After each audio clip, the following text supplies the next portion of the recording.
মিথ্যা সম্পর্কে হাজারটা মানুষ থাকার চেয়ে সত্যিকারের সম্পর্কে একজন মানুষ থাকা অনেক ভালো।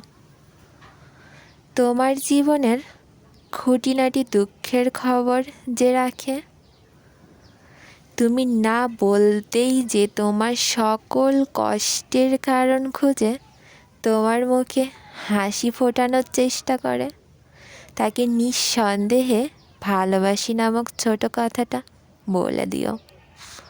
কারণ যে তোমার এত খেয়াল রাখে, সে আর যাই হোক তোমার বিশ্বাসের কখনো অমর্যাদা হতে দেবে না।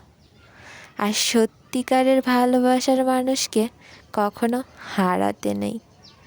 তাই যে তোমাকে সত্যি ভালোবাসে তাকে যত্ন করে নিজের কাছে আগলে রেখো।